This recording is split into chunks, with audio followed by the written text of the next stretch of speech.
moo ko waxee sànq rek dañuy wéyal li nga xam ne mooy liggéey bi nag tey dañ koy waxtaanee wala boog entretien bi jëmale ci wàllum géopolitique maa ngi koy wax sànq ñu gis lu nga xam ne moo am fële ci les États-Unis ki nga xam ne mooy Donald Trump nekkoon fi président am benn mandat mu jógee fi ginnaaw loolu ki nga xam ne mooy Joe Biden moo ko wuutu ba ñun ñëwaatee ci élection yi ki nga xam ne mooy le retour de Donald Trump ñu amaat ko fële ci Maison Blanche ban jàngat ngay def ci loolu américains yi ñoo bàyyi woon Donald Trump américains yi ñoo ko falaat.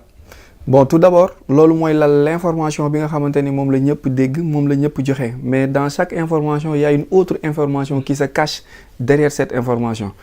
Comme on est au 21e siècle et on est dans une guerre médiatique informationnelle moom la ñuy wax la guerre des satellites. Des radars.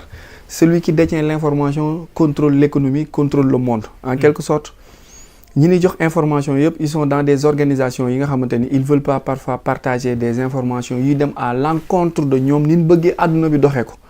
dafa am ñi nga xamante ni ñoo fi nekk depuis avant la naissance même de Jésus-Christ ñu benn organisation bu ñu tuddee les Khazars. boo xoolee ñoo noot ñoo téye àdduna bi ñoo yor information bi ñooy wax ñooy bummi ñooy fal ñi nga xamante ni ñoo fi bëgg nekk. mais parfois nag yàlla njuuy leen ci ay calcul indi keneen ku nga xamante ni programmé wut ko woon ci seen doxalin. Rarement lay am mu am kenn ku nga xamante ni day jógee fële ci àll bi du bokk seen schéma ñëw perturber complètement la charte. ku mel ni Donald Trump ku mel ni Poutine c'est des gens yi nga xamante ni programmé wuñ ko woon. parce que ñoom ils sont pour la vérité et rien que pour la vérité. Malheureusement Trump arrive au pouvoir en 2016. déjouant tout leur schéma, toute leur mission, tout leur schéma, tout leur calcul.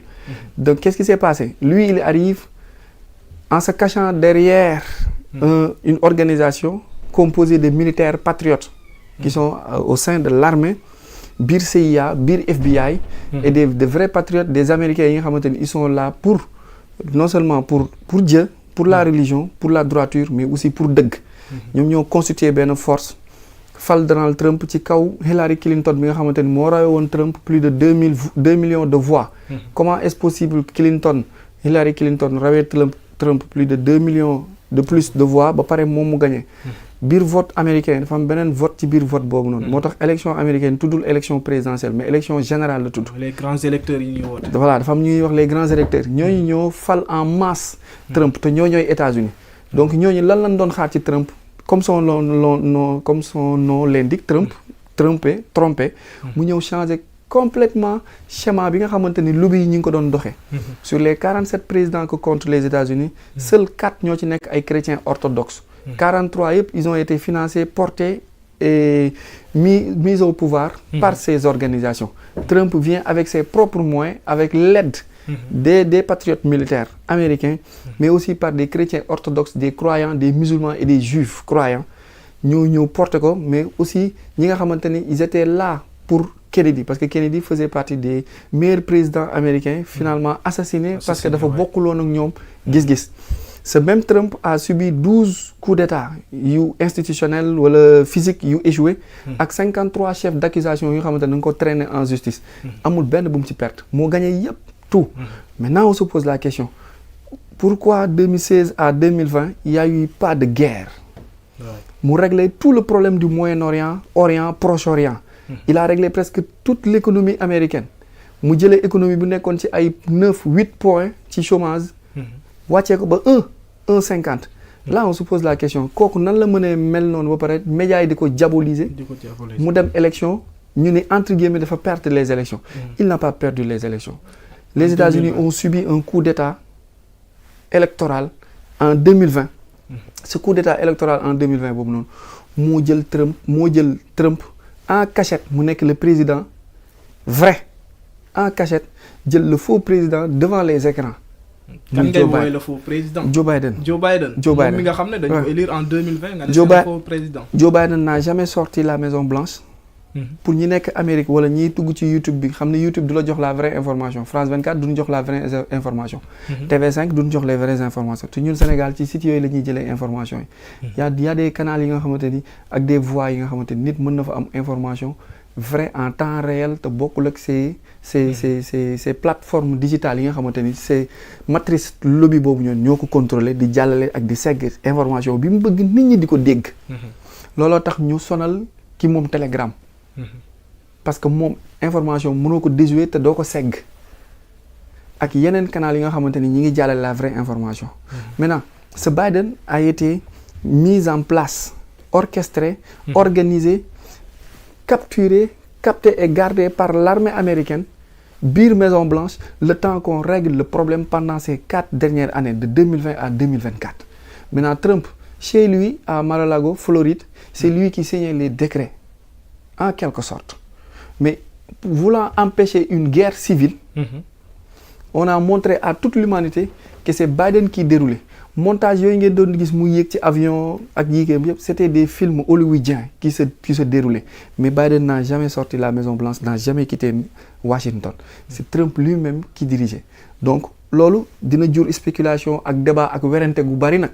Fii ak quelques mois wala quelques années. Que toute l'humanité se rendra compte que kon nii la demee. Xam nga il a fallu 3 ans 5 ans après pour ñu xam ne Covid bi dañ doon nax. Il va falloir aussi beneen 4 ans beneen 5 ans aussi pour ñu xam ne élection américaine 2020 yi kii la woon coup d'état la woon. Mais une grande nation comme les États-Unis ana lan moo leen war a jaral ñu fiy teg président bu nga xam ne c'est un président fantôme amul benn njëriñ keneen mooy diriger lan moo leen poussé ñu def loolu. xam nga moo tax bi may commencé la avant la naissance de Jésus-Christ ni la am na benn organisation bu tudd Khazar. ñoom ñooy les grands descendants ñoom ñooy les pas les descendants mais ñoom ñooy les aïeux de ce qu'on appelle aujourd'hui Illuminati, franc-maçonnerie. ñoom la ñuy woowee ñi nga xamante ni ñoo téye adduna bi ñoo ko ŋànk par des lobbies mouvements sataniques et autres. nee naa États-Unis depuis 1776 ba tey sur les 47 présidents yi mu am 43 yëpp ci ñoom lañ bokk ñoo lay fal te avant ñu lay fal xam nañ ko. mën nañ ko jaarale ci ay film comme ay 24 heures chrono. mën nañ ko awale ci ay programme mën nañ ko awale ci ay documents mën nañ ko awale aussi ci ay expérience ñoom xamoon nañ ni le 44e serait un noir. voilà ça a été déjà préparé. ñu jaay ñu c'est le meilleur alors que c'est le pire. Il a déclenché toutes les guerres en quelque sorte il a tué plus que Bush en quelque sorte donc noonu si moo tax ma ni ñoom ak seen programme yàlla aussi ak ay programme am. moo tax Trump bi muy ñëw. ma ne Hillary Clinton moo gagné à 2 millions de voix. ci ay vol ci ay à partir des machines yi ñuy wax Dominion. machines yooyu am na si xam yi nekkoon à Dakar. dañ koy tas un peu partout dans les grandes capitales du monde pour que bu Hillary Clinton dugalee benn voix ñu compter que 1,75. bu Trump dugalee benn voix ñu compter que 0,25. su ko defee décompte bi Hillary Clinton wala Biden ñoom mooy ne ci kaw mais boo demee ci grand électeurs yi da ngay gis le contraire de ce qui s'est passé et là on se pose la question vol élection c'est pas valable en Afrique corruption du Afrique kese loolu c'est humain c'est partout c'est des lobbies c'est des organisations qui s'arrachent le pouvoir pour continuer à maintenir la gestion et comment dirais-je piétiner en quelque sorte la grande masse pour éviter le réveil. Donc si quelqu'un arrive et déjoue cette carte dañ koy tam moo tax ñu diaboliser ko on nous a montré ci 4 ans yii ñu génn que moom baaxul nit ku bon la alors que bi mu ñëwaatee fictif mais en réel il n'a jamais quitté bi mu ñëwaatee lan la njëkk a def ban loi la njëkk a signé Trump bu doon nit ku bon la du ñëw rek ni j'interdis les 32 genres yàlla ñaari genre la bind. Absolument. lu tax les gens duñ wax ci loolu lu tax moom mu ñëw rek un tubaab bu weex tàll États-Unis Amérique ñëw ni yàlla bindul 32 ans góor la bind ak jigéen. en tout cas ni ku fi nekkul góor ku fi nekkul góor ak jigéen. acca amatul école transgenre. amatul sport transgenre les militaires transgenres dañ leen di génnee rang yi. les prisonniers transgenres yi nekkoon ci kaso jigéen ñi dañ leen di yóbbu fële. les gens ne parlent pas comment quelqu'un peut venir signer des lois comme ça et du tikkee nit ñi. te nit ñi doon wax kii ku bon la. te fii képp ku fiy dox pour jëm ci yàlla dañ lay tam dañ lay wax ni yow baaxoo. Là il est question qu'on se pose la question réellement lu taxoon bi Covid bi amee mu ni lii du feebar ay tappale la naan leen ci chloroquine bi ngeen génn man États-Unis du ma confiner kenn ba pare dinaa génn OMS te def na ñu jëm mu ñëwaat officiellement mais officieusement mi ngi foon deuxième loi bi mu njëkk a def mooy man États-Unis damay génn OMS parce que da ngeen di tappale mais tappale boobu njëkk ko wax docteur Raoul wax na ko français bi feebar bi amee ne waxul woon africain yi feebar bi ay naxaate leen naan leen ci niimaa gi ba ivoirien yëpp daw xoos niim yeeg nebedaay ak saab-saab ñëpp dem naan si commencé woon jël ñii daw di vacciné wu ñëwee bu ñu vacciné bu kenn vacciné wu lan lañ ci dégg léegi ñun ñëpp xam nañ ni vaccin yi c'était pour nous insérer des puces ARN messenger pour nous contrôler la vérité a fallu 5 ans pour que les gens se réveillent on va attendre encore d'autres 5 ans 6 ans pour qu'on sache que ñun ñu ngi woon ci ay tapale. mais Trump moomu suñu xoolee premier mandat ak discours bi mu doon tenir peut-être que ñu ci bëri ci population bi mën nañ ne ànduñ ci woon mais li nga xam ne mooy 2024 bi ñu demee ci élection yi population bi dañoo adopté li nga xam ne mooy le discours de Trump. parce que vérité bi moo commencé woon di génn dañ leen duppe woon pendant 4 bonnes années. ils se sont rendu compte que lu bari xew na fi te ay nax la woon. te moom Trump li mu doon wax 2016 yëpp ndekete kon moo leen jig dëgg la te moom bi mu fi nekkee guerrul te économie mi ngi doon dox te États-Unis mi ngi stable. ñu ni tiens attends kon ñun dañ na doon nax moo taxoon ñu bëggoon ko rey avant 2024.